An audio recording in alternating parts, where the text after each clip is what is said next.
Selamat pagi Bapak Ibu dan Saudara, Saudari sidang jemaat, dimanapun Bapak Ibu dan Saudara, Saudari sedang berada saat ini. Salam sehat, salam semangat, salam sukacita, damai sejahtera Allah menyertai Bapak Ibu dan Saudara semua. Tentu saya berdoa dan berharap Bapak Ibu dan Saudara dalam keadaan baik. Terlebih pada kesempatan hari ini, mengawali minggu ini, kita percaya penyertaan Tuhan dan pertolongan Tuhan bersama-sama dengan kita senantiasa. Saya berdoa supaya Bapak Ibu dan Saudara sungguh-sungguh ada dalam pimpinan Tuhan dan hikmat Tuhan, sehingga apapun yang Bapak Ibu dan Saudara lakukan sepanjang hari ini bukan hanya mampu memberkati Bapak Ibu dan Saudara, tetapi Bapak Ibu dan Saudara mampu menjadi berkat bagi orang lain. Itu sebabnya mengawali hari ini kegiatan kita, aktivitas kita, mari kita berdoa dan kita mendengarkan firman Tuhan. Mari kita berdoa. Bapa kami di dalam surga, Tuhan Yesus Kristus, terima kasih untuk berkat Tuhan yang Tuhan berikan kepada kami. Pada kesempatan pagi hari ini Tuhan, kami bersyukur kalau kami bisa menikmati kehidupan ini semua karena anugerah dan pertolongan Tuhan. Tuhan, sebentar kami ingin merenungkan kebenaran firman Tuhan. Engkau berbicara kepada kami, menyampaikan pesan-Mu, isi hati-Mu bagi kami semua. Tuhan, kami bersyukur kalau kami bisa melalui minggu yang lalu, dan kami percaya minggu ini kami dalam pimpinan dan pertolongan Tuhan. Berkati hamba-Mu yang akan menyampaikan isi hati-Mu Tuhan, urapi lidah, pikiran, perkataan hamba-Mu ini Bapa. Terima kasih Tuhan Yesus, haleluya Bapa. Amin. Bapak, Ibu, dan Saudara yang terkasih dalam Tuhan, kebenaran firman Tuhan hari ini terambil dari Yohanes, surat Yohanes pasal 3 Yohanes pasal yang ke-1 ayat 13-15 dengan judul perikop yaitu penutup. Nah, Bapak Ibu dan Saudara, kalau kita membaca surat-surat Yohanes baik 1, 2, dan 3, kita belajar bersama-sama pesan-pesan firman Tuhan. Pada intinya, semua surat itu ingin menceritakan kepada kita bagaimana seharusnya orang Kristen hidup. Bagaimana cara kita untuk menyukakan hati Allah.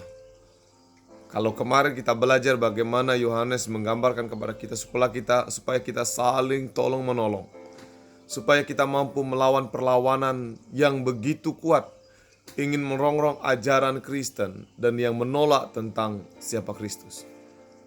Ada perintah memang yang Tuhan katakan kepada kita sebelum Dia disalibkan, supaya setiap murid dan orang yang percaya kepadanya, mereka menjadi satu. Mereka menjadi saling tolong menolong, memiliki kesatuan. Karena dengan kesatuan ada kekuatan. Sebelum kami memberitakan Injil, jadikan dulu kami satu. Itu perintah Tuhan Yesus.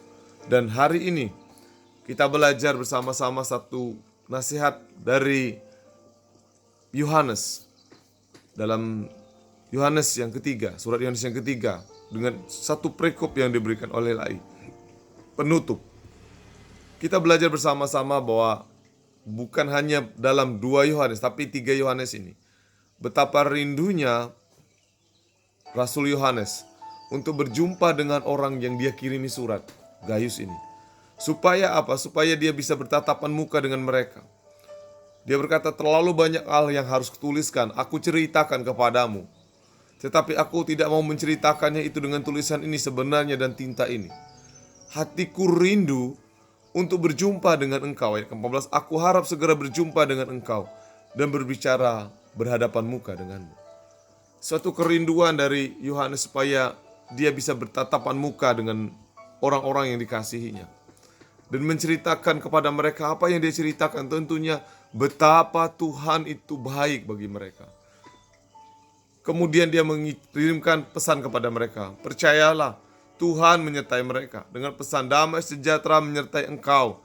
Salam dari sahabat-sahabatmu, sampaikanlah salamku kepada sahabat-sahabat satu persatu. Betapa dia rindu supaya mereka tetap hidup dalam damai sejahtera. Bapak, Ibu, dan Saudara yang terkasih dalam Tuhan, apa kebenaran firman Tuhan untuk kita renungkan pagi ini? Rindukah engkau berjumpa dengan orang-orang yang satu iman, satu keyakinan kepadamu? Saya rindu itu sangat menguatkan, saudara. tulisan atau juga renungan ini termasuk belum mewakili, ada banyak hal yang harus kita ceritakan tentang kebaikan Tuhan. Itu sebabnya perjumpaan kita bertemu dalam persekutuan-persekutuan itu adalah sesuatu yang membahagiakan. Maka Alkitab katakan lebih baik satu hari di dalam rumah Tuhan daripada 1000 hari di tempat lain. Saya rindu Bapak Ibu dan Saudara, mari kita menjadi pribadi yang selalu menyukakan hati Allah. Menjadi pribadi yang selalu menyenangkan Tuhan, sehingga hidup kita selalu hidup dalam damai sejahtera. Biarlah minggu ini, sepanjang minggu ini, Tuhan memimpin kita dengan hikmat-Nya, sehingga kita hidup dalam pimpinan Tuhan, dan berkat Tuhan melimpah atas kita senantiasa. Tuhan memberkati. Mari kita berdoa. Terima kasih Tuhan untuk berkat Tuhan yang Tuhan berikan kepada kami. Hari ini Tuhan, kami percaya Tuhan, Engkau ada bersama-sama dengan kami, menolong kami senantiasa. Terima kasih untuk segala kesempatan yang Tuhan berikan kepada kami. Kami menyerahkan hidup kami menyerahkan diri kami ke dalam tangan-Mu ya Tuhan Yesus. Terima kasih Tuhan Yesus. Inilah Tuhan pergumulan dan apa yang Tuhan ingin lakukan bagi kami, lakukanlah. Kami berdoa Tuhan Yesus, berkati kami sepanjang minggu ini, beri kami hikmat untuk mampu mengelola apapun yang Tuhan percayakan kepada kami. Demi di dalam nama Tuhan kami Yesus Kristus, biarlah Tuhan memimpin kami sepanjang minggu ini, khususnya hari ini. Haleluya Bapa. Amin.